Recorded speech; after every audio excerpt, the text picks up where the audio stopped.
ಈಶಾವಾಸ್ಯೋಪನಿಷತ್ತಿನ ಮೊದಲ ಮಂತ್ರವು ಜೀವನದಲ್ಲಿ ತ್ಯಾಗ, ಭೋಗ ಮತ್ತು ದೈವಭಾವದ ಸಮನ್ವಯವನ್ನು ಪ್ರತಿಪಾದಿಸಿತ್ತು. ಅದರ ಮುಂದಿನ ಮಂತ್ರ, ಎರಡನೇ ಮಂತ್ರವು ಜೀವನದ ವಾಸ್ತವಿಕ ರೂಪವಾದ ಕರ್ಮ ಮತ್ತು ಕರ್ತವ್ಯಧರ್ಮನ ಅಗತ್ಯತೆಯನ್ನು ತತ್ವಜ್ಞಾನಾತ್ಮಕವಾಗಿ ವಿವರಿಸುತ್ತದೆ. ಈ ಮಂತ್ರವು ಹೇಳುವುದೇ, ಮನುಷ್ಯನು ಜೀವಿಸುತ್ತಿದ್ದರೆ ಅವನು ನಿರಂತರವಾಗಿ ತನ್ನ ಕರ್ತವ್ಯವನ್ನು ನಿರ್ವಹಿಸಲೇಬೇಕು. ಜೀವನವು ಕೇವಲ ದೇಹದ ಉಸಿರಿನ ಮಟ್ಟಿಗೆ ಇರಬಾರದು. ಅದು ನಿಜವಾಗಿಯೂ ಶುದ್ಧ, ಸಾರ್ಥಕ, ಧರ್ಮಪರವಾದ ಜೀವನವಾಗಿರಬೇಕು.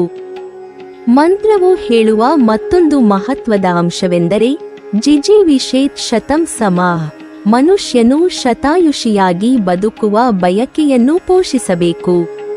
ಆದರೆ ಈ ದೀರ್ಘಾಯುಷ್ಯವು ಕೇವಲ ಉಸಿರಿನ ದೀರ್ಘತೆಯೇ ಆಗಬಾರದು. ನಿಜವಾದ ದೀರ್ಘಾಯುಷ್ಯವು ಕರ್ಮಸಹಿತವಾಗಿರಬೇಕು. ಅದರಲ್ಲಿ ಮನಸ್ಸು, ದೇಹ ಮತ್ತು ಶ್ರದ್ಧೆ ಸಮತೋಲನದಲ್ಲಿ ಕಾರ್ಯನಿರ್ವಹಿಸುತ್ತಿರಬೇಕು.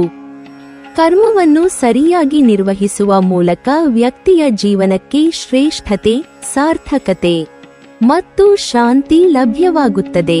ಈ ಮಂತ್ರದ ಪ್ರಮುಖ ತತ್ವವೆಂದರೆ ಕರ್ಮವು ಜೀವನಕ್ಕೆ ಶುದ್ಧೀಕರಣ ಶಕ್ತಿ ಹೊಂದಿದೆ. ಜೀವನವು ಕರ್ಮವಿಲ್ಲದೆ ಅಸ್ತಿತ್ವದಲ್ಲಿಲ್ಲ. ಪ್ರತಿಯೊಂದು ಕಾರ್ಯ, ಪ್ರತಿಯೊಂದು ಕ್ರಿಯೆ, ಶ್ವಾಸ, ನಿದ್ರೆ, ಆಹಾರ ಕರ್ಮದಿಂದಲೇ ನಿರ್ಧರಿತವಾಗಿದೆ. ಆದರೆ ಕರ್ಮವನ್ನು ಸರಿಯಾಗಿ ಅರ್ಥಮಾಡಿಕೊಳ್ಳುವುದು ಅತ್ಯಂತ ಮಹತ್ವಪೂರ್ಣ. ಕರ್ಮವು ತಪ್ಪಾಗಿ ಅರ್ಥ ಮಾಡಿಕೊಳ್ಳಲ್ಪಟ್ಟರೆ ಅದು ಬಂಧನಕ್ಕೆ ಕಾರಣವಾಗುತ್ತದೆ. ಆದರೆ ಸರಿಯಾದ ಅರ್ಥದಲ್ಲಿ ಅದೇ ಮುಕ್ತಿಯ ಮಾರ್ಗ. ಉಪನಿಷತ್ತು ಇಲ್ಲಿ ಸ್ಪಷ್ಟವಾಗಿ ಹೇಳುತ್ತದೆ, ಮನಸ್ಸಿನಲ್ಲಿ ಅಹಂಕಾರವಿಲ್ಲದೆ, ಫಲಾಸೆಯಿಲ್ಲದೆ, ದೇವರ ಸಮರ್ಪಕ ಭಾವದಿಂದ ಕರ್ಮವನ್ನು ನಿರ್ವಹಿಸು. ಕೆಲಸ ಮಾಡುತ್ತಿರುವಾಗ ನಾನೇ ಮಾಡುತ್ತಿದ್ದೇನೆ ಎಂಬ ಭಾವವನ್ನು ಮನಸ್ಸಿನಿಂದ ತೊರೆದುಕೊಳ್ಳಬೇಕು. ಕರ್ಮವು ಅನಿವಾರ್ಯ, ಆದರೆ ಕರ್ಮದ ಪರಿಣಾಮಗಳಿಂದ ಮನಸ್ಸು ಗಡಚಿಕೊಳ್ಳಬಾರದು. ಗೃಹಸ್ಥ, ಸನ್ಯಾಸಿ, ಯೋಗಿ, ವಿದ್ಯಾರ್ಥಿ, ಸೇನಾನಿ ಯಾರೂ ಕರ್ಮವಿಲ್ಲದೆ ಬದುಕಲಾರರು. ಜೀವನದಲ್ಲಿ ಕರ್ಮವು ಗಾಳಿಯಂತೆ ಹರಡಿರುವುದು. ಇದು ಜಗತ್ತಿನ ಸ್ವಭಾವವೇ ಆಗಿದ್ದು ನಿರಂತರವಾಗಿ ನಡೆಯುತ್ತದೆ. ಶ್ರೀ ಶಂಕರಾಚಾರ್ಯರು ಈ ಮಂತ್ರವನ್ನು ಸುಂದರವಾಗಿ ವಿವರಿಸುತ್ತಾರೆ. ಅವರು ಹೇಳುವುದೇ, ಜೀವನದಲ್ಲಿ ನಿರಂತರವಾಗಿ ಕರ್ಮವನ್ನು ನಿರ್ವಹಿಸಬೇಕು, ಆದರೆ ಕರ್ಮದ ಫಲಾಸೆಯಿಂದ ಮುಕ್ತರಾಗಬೇಕು. ಜೀವನದಲ್ಲಿ ಕರ್ಮವಿಲ್ಲದೆ ಶಾಂತಿ, ಸಮತೋಲನ ಅಥವಾ ನೈತಿಕತೆ ಸಾಧಿಸಲು ಸಾಧ್ಯವಿಲ್ಲ. ಜ್ಞಾನವು ಕರ್ಮವನ್ನು ನಿಲ್ಲಿಸುವುದಿಲ್ಲ, ಆದರೆ ಅದನ್ನು ಶುದ್ಧಗೊಳಿಸುತ್ತದೆ. ಜ್ಞಾನಿಯು ತನ್ನ ಕರ್ಮವನ್ನು ಸಮತೋಲನದಿಂದ, ಅಹಂಕಾರವಿಲ್ಲದೆ ನಿರ್ವಹಿಸುತ್ತಾನೆ. ಅದು ನಿಜವಾದ ಕರ್ಮ ಸಾಕ್ಷಾತ್ಕಾರ. ಮಧ್ವಾಚಾರ್ಯರು ಈ ಮಂತ್ರವನ್ನು ಕಾರ್ಯಪರ ದೃಷ್ಟಿಯಲ್ಲಿ ವಿವರಿಸುತ್ತಾರೆ. ಅವರ ಪ್ರಕಾರ ಮನುಷ್ಯನ ಧರ್ಮವೇ ಕರ್ತವ್ಯ ಧರ್ಮ. ದೇವರು ನೀಡಿದ ಶರೀರ, ಬುದ್ಧಿ, ಮನಸ್ಸು, ವೃತ್ತಿ ಇವೆಲ್ಲವನ್ನೂ ಸಮತೋಲನದಿಂದ ಬಳಸಿ ಜೀವನದ ಕರ್ತವ್ಯವನ್ನು ನಿರಂತರವಾಗಿ ನಿರ್ವಹಿಸುವುದೇ ನಿಜವಾದ ದೇವಾರಾಧನೆ. ಮಧ್ವಾಚಾರ್ಯರ ದೃಷ್ಟಿಯಲ್ಲಿ ಕರ್ಮವು ತನ್ನ ಶಕ್ತಿಯ ಮೂಲಕ ವ್ಯಕ್ತಿಯ ಜೀವನವನ್ನು ರೂಪಿಸುತ್ತದೆ, ಆದರೆ ಫಲವನ್ನು ನೀಡುವವನು ದೇವರು. ಆದ್ದರಿಂದ ಫಲಾಸೆ ಬೇಡ, ಕರ್ಮವನ್ನು ಬಿಡಬೇಡ. ಈ ದೃಷ್ಟಿಕೋನವು ವ್ಯಕ್ತಿಯ ಮನಸ್ಸಿನಲ್ಲಿ ತೃಪ್ತಿ, ಶಾಂತಿ ಮತ್ತು ನೈತಿಕ ಶಕ್ತಿ ಬೆಳೆಸುತ್ತದೆ. ಮಂತ್ರದ ಮತ್ತೊಂದು ಮಹತ್ವದ ವಾಕ್ಯ ನ ಕರ್ಮ ಲಿಪ್ಯತೆ ನರಃ ಕರ್ಮಸತ್ಯವನ್ನು ಪ್ರತಿಪಾದಿಸುತ್ತದೆ. ಇದು ಹೇಳುವುದು, ಕರ್ಮವನ್ನು ಮಾಡುತ್ತಿರುವಾಗ ಮನುಷ್ಯನು ಕರ್ಮದಿಂದ ಲೇಪವಾಗುವುದಿಲ್ಲ. ಗೃಹಸ್ಥನು ತನ್ನ ಕುಟುಂಬವನ್ನು ಪೋಷಿಸಲು ಕೆಲಸ ಮಾಡುತ್ತಿದ್ದರೆ ಅದು ಸ್ವಾರ್ಥ, ದುರಾಸೆ ಅಥವಾ ಅಹಂಕಾರದಿಂದ ಹೊರಬರುವುದಿಲ್ಲ. ತನ್ನ ಕರ್ತವ್ಯವನ್ನು ಶ್ರದ್ಧೆಯಿಂದ ನಿರ್ವಹಿಸುತ್ತಿದ್ದರೆ ಅದು ಶುದ್ಧ ಕರ್ಮ. ಕೆಲವರು ತಪ್ಪಾಗಿ ಭಾವಿಸುತ್ತಾರೆ, ಮುಗ್ಧತೆಯಿಂದ ಮುಕ್ತಿ ಪಡೆಯಲು ಕರ್ಮವನ್ನು ಬಿಟ್ಟು ಬಿಡಬೇಕು ಎಂದು. ಆದರೆ ಉಪನಿಷತ್ತು ಸ್ಪಷ್ಟವಾಗಿ ಹೇಳುತ್ತದೆ, ಕರ್ಮವನ್ನು ಮುಕ್ತಿಯ ಮಾರ್ಗವೆಂದು ಅರಿತು ಸಮತೋಲನದಿಂದ ನಿರ್ವಹಿಸಬೇಕು. ಜೀವನದಲ್ಲಿ ಕರ್ಮಪರತೆಯನ್ನು ಅನುಸರಿಸುವುದರ ಮಹತ್ವವನ್ನು ನಾವು ಪ್ರತಿದಿನದ ಅನುಭವಗಳಲ್ಲಿ ನೋಡಬಹುದು. ಉದಾಹರಣೆಗೆ, ಒಂದು ವ್ಯಕ್ತಿ ದಿನನಿತ್ಯದ ಉದ್ಯೋಗದಲ್ಲಿ ಶ್ರಮಿಸುತ್ತಿದ್ದಾನೆ. ತನ್ನ ಕೆಲಸವನ್ನು ಶ್ರದ್ಧೆಯಿಂದ, ನಿಷ್ಠೆಯಿಂದ ಮಾಡುತ್ತಾನೆ. ಫಲಾಸೆ ಇಲ್ಲ, ಕೇವಲ ಕರ್ತವ್ಯ ನಿರ್ವಹಣೆ. ಈ ಶ್ರಮಪರತೆಯ ಮೂಲಕ ವ್ಯಕ್ತಿಯ ಜೀವನ ಶುದ್ಧ, ಸಮತೋಲನಪೂರ್ಣ ಮತ್ತು ಸಾರ್ಥಕವಾಗುತ್ತದೆ. ಮತ್ತೊಂದು ಉದಾಹರಣೆ, ಗೃಹಸ್ಥನು ಕುಟುಂಬದವರ ಕಲ್ಯಾಣಕ್ಕಾಗಿ ಕೆಲಸ ಮಾಡುತ್ತಿದ್ದಾನೆ. ತನ್ನ ಕರ್ಮವನ್ನು ಪ್ರೀತಿಯಿಂದ ನಿರ್ವಹಿಸುತ್ತಿದ್ದಾನೆ. ಇದರಿಂದ ಅವನು ಕೇವಲ ಕುಟುಂಬದ ನೆರವಲ್ಲ, ಸ್ವಂತ ಮನಸ್ಸಿನ ಶಾಂತಿಯನ್ನು ಪಡೆಯುತ್ತಾನೆ. ಈ ಮಂತ್ರವು ಜಗತ್ತಿನಲ್ಲಿ ನಿರಾಕರಣ ಯೋಗವಿಲ್ಲದ ಮಾರ್ಗವನ್ನು ತೋರಿಸುತ್ತದೆ. ಜಗತ್ತನ್ನು ತ್ಯಜಿಸಿ, ಕರ್ಮವಿಲ್ಲದೆ ಮುಕ್ತಿಯನ್ನು ಹುಡುಕಬಾರದು. ಬದಲಾಗಿ ಜಗತ್ತಿನಲ್ಲಿಯೇ, ಕರ್ತವ್ಯದಲ್ಲಿಯೇ, ದೈವಭಾವದಲ್ಲಿಯೇ, ಸಮರಸತೆಯಲ್ಲಿಯೇ ನಿಜವಾದ ಜೀವನವನ್ನು ಅನುಭವಿಸಬೇಕು.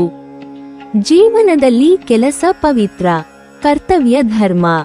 ಕರ್ಮಪರತೆಯೇ ನಿಜವಾದ ಶಕ್ತಿ ಮತ್ತು ಸಾರ್ಥಕತೆಯ ಮೂಲ.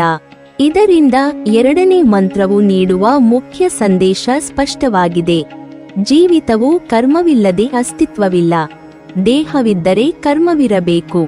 ಜಗತ್ತಿನಲ್ಲಿ ಶಾಂತಿ, ಸಮತೋಲನ, ನೈತಿಕತೆ ಮತ್ತು ಸಂತೋಷ ಕೇವಲ ಕರ್ಮದಿಂದಲೇ ಸಾಧ್ಯ. ಮತ್ತು ನಿನ್ನ ಜೀವನವನ್ನು ಯೋಗ್ಯತೆಯೊಂದಿಗೆ ನಡೆಸುವುದು ನಿನ್ನ ಕರ್ತವ್ಯ.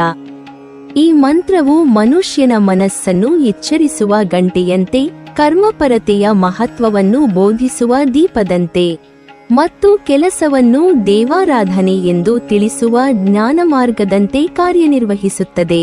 ಪ್ರಾಚೀನ ಕಾಲದಲ್ಲಿ ಹಿಮಾಲಯದ ಪರ್ವತ ತುದಿಯಲ್ಲಿ ವನವಾಸಿಸುತ್ತಿದ್ದ ಮಹರ್ಷಿ ಪ್ರಜ್ಞಾತ್ಮ ಎಂಬ ಯೋಗಿಯು ತನ್ನ ಜೀವನವನ್ನು ಶ್ರದ್ಧೆ, ದೈವಭಾವ ಮತ್ತು ಕರ್ಮಪರತೆಯಲ್ಲೇ ನಿರ್ವಹಿಸುತ್ತಿದ್ದನು. ಅವನು ಪ್ರತಿದಿನವೂ ಶರೀರ, ಬುದ್ಧಿ, ಮನಸ್ಸು ನಿರಂತರವಾಗಿ ಕರ್ತವ್ಯಕ್ಕಾಗಿ ಉಪಯೋಗಿಸುತ್ತಿದ್ದ. ಅವನ ಜೀವನ ಶಾಂತ, ಸಮತೋಲನಪೂರ್ಣ ಮತ್ತು ಸಾರ್ಥಕವಾಗಿದ್ದುದರಿಂದ ಹಳ್ಳಿ ಜನರಲ್ಲಿ ಅವನಿಗೆ ವಿಶೇಷ ಗೌರವ. ವೀರಣ್ಣ, ಆದಿತ್ಯ ಮತ್ತು ಇತರ ಯುವಕರು ಅವನ ಶಿಷ್ಯರಾಗಿದ್ದು, ಜೀವನದ ಸರಿಯಾದ ಮಾರ್ಗವನ್ನು ತಿಳಿಯಲು ಅವನ ಬಳಿ ಬರುತ್ತಿದ್ದರು. ಒಂದು ದಿನ ಯುವರಾಜ ಆದಿತ್ಯನು ತನ್ನ ದೇಹ ಮತ್ತು ಸಂಪತ್ತಿದ್ದರೂ ಮನಸ್ಸು ಅಶಾಂತವಾಗಿದೆ ಎಂದು ಮನಸ್ಸಿನಲ್ಲಿ ಕುತೂಹಲದಿಂದ ಪ್ರಜ್ಞಾತ್ಮನ ಬಳಿ ಬಂದು ಕೇಳಿದನು. ಮಹಾತ್ಮ, ನಾನು ಶ್ರೇಷ್ಠ ಜೀವನವನ್ನು ಬಯಸುತ್ತೇನೆ. ನನ್ನ ದೇಹವು ಶಕ್ತಿ ಮತ್ತು ಆರೋಗ್ಯ ಹೊಂದಿದೆ. ನನ್ನ ರಾಜ್ಯದಲ್ಲಿ ಜನರ ಕಲ್ಯಾಣಕ್ಕೆ ನಾನು ಶ್ರಮಿಸುತ್ತಿದ್ದರೂ ನನ್ನ ಮನಸ್ಸು ಶಾಂತಿಯಾಗುವುದಿಲ್ಲ. ನಾನು ಯಾವ ಮಾರ್ಗದಲ್ಲಿ ನಡೆಯಬೇಕು? ಪ್ರಜ್ಞಾತ್ಮನು ದೀರ್ಘ ಶ್ವಾಸ ತೆಗೆದುಕೊಂಡು ಉತ್ತರಿಸಿದರು. ಆದಿತ್ಯ, ಜೀವನವು ಕೇವಲ ಉಸಿರಿನ ಮಟ್ಟಕ್ಕೆ ಮಿತಿ ಮಾಡಬಾರದು. ನಿನ್ನ ದೀರ್ಘಾಯುಷ್ಯವು ಕೇವಲ ದೇಹದ ದೈರ್ಘ್ಯವಲ್ಲ, ಅದು ಶ್ರದ್ಧೆಯುತ, ಸಮತೋಲನಪೂರ್ಣ, ಕರ್ತವ್ಯಪರ ಜೀವನವಾಗಿರಬೇಕು. ಪ್ರತಿಯೊಂದು ಕಾರ್ಯವೂ ನಿನ್ನ ಕರ್ಮವಾಗಿದೆ, ಆದರೆ ನಾನೇ ಮಾಡುತ್ತಿದ್ದೇನೆ ಎಂಬ ಭಾವದಿಂದ ಮುಕ್ತವಾಗಿರಬೇಕು. ನಿನ್ನ ಶ್ರಮವು ದೇವರ ಸೇವೆಯಾಗಬೇಕು. ಫಲಾಸೆ, ಲೋಭ, ಅಹಂಕಾರ ಇವು ಮನಸ್ಸನ್ನು ಬಂಧಿಸುತ್ತವೆ. ನಿಜವಾದ ಶಕ್ತಿ ಮತ್ತು ಮುಕ್ತಿ ಕರ್ಮಪರತೆಯಲ್ಲಿದೆ. ಆದಿತ್ಯನು ಅದನ್ನು ಮನಸ್ಸಿನಲ್ಲಿ ಅರಿತನು. ಪ್ರತಿದಿನದ ಕಾರ್ಯಗಳಲ್ಲಿ ಕರ್ಮಪರತೆಯನ್ನು ಅಳವಡಿಸಲು ನಿರ್ಧರಿಸಿದನು.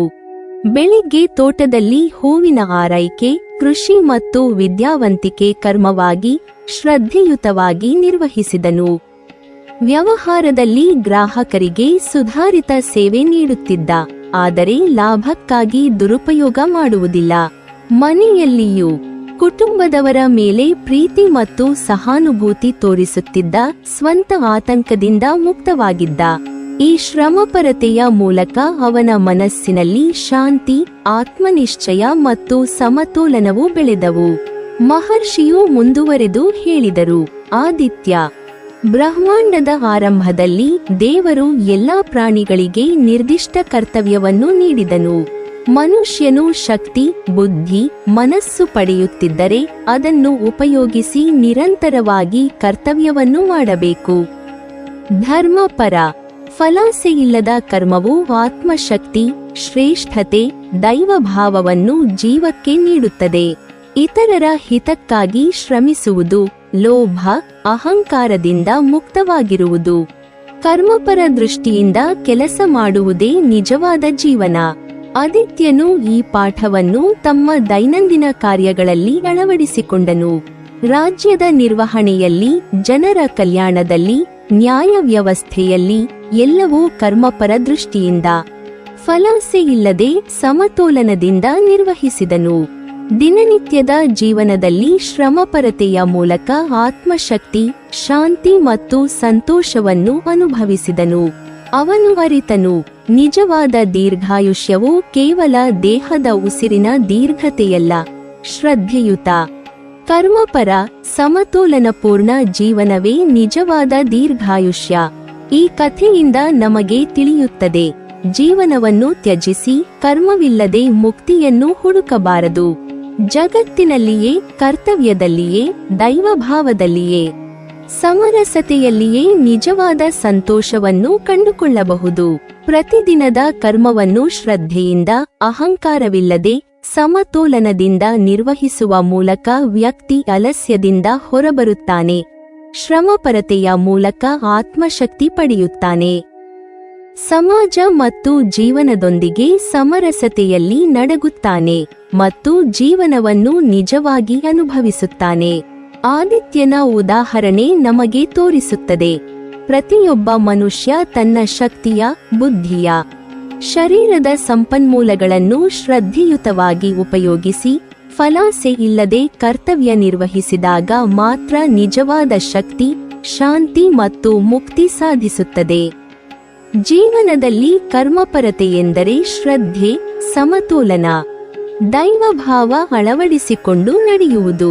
ಜ್ಞಾನವನ್ನು ಕೇವಲ ಸಿದ್ಧಾಂತಗಳಲ್ಲಿ ಉಳಿಸದೆ ದೈನಂದಿನ ಕಾರ್ಯಗಳಲ್ಲಿ ಅನುಷ್ಠಾನ ಮಾಡುವ ಮೂಲಕ ವ್ಯಕ್ತಿ ಜೀವನದಲ್ಲಿ ನಿಜವಾದ ಸಂತೋಷ ಮತ್ತು ಸಾರ್ಥಕತೆಯನ್ನು ಕಾಣುತ್ತಾನೆ. ಈ ಪೌರಾಣಿಕ ಕಥೆ ನಮಗೆ ತಿಳಿಸುತ್ತದೆ, ಕರ್ಮಪರತೆಯೇ ಜೀವನದ ಶಕ್ತಿ, ಶ್ರೇಷ್ಠತೆ ಮತ್ತು ಸಾರ್ಥಕತೆಯ ಮೂಲ. ಶ್ರದ್ಧೆಯುತ ಕಾರ್ಯ, ದೈವಭಾವ, ಅಹಂಕಾರವಿಲ್ಲದ ಶ್ರಮ ನಮ್ಮ ಜೀವನದಲ್ಲಿ ನಿಜವಾದ ಶಾಂತಿ, ಸಂತೋಷ ಮತ್ತು ಮುಕ್ತಿಯನ್ನು ನೀಡುತ್ತವೆ. ಪ್ರಜ್ಞಾತ್ಮನಂತೆ ಪ್ರತಿಯೊಬ್ಬ ವ್ಯಕ್ತಿ ತನ್ನ ದೈನಂದಿನ ಜೀವನದಲ್ಲಿ ಕರ್ತವ್ಯ ಧರ್ಮ, ಶ್ರದ್ಧೆ, ಸಮತೋಲನ ಮತ್ತು ದೈವಭಾವವನ್ನು ಅಳವಡಿಸಿಕೊಳ್ಳಬೇಕು ಮತ್ತು ಕರ್ಮದ ಮೂಲಕ ನಿಜವಾದ ಮುಕ್ತಿಯನ್ನು ಅನುಭವಿಸಬೇಕು.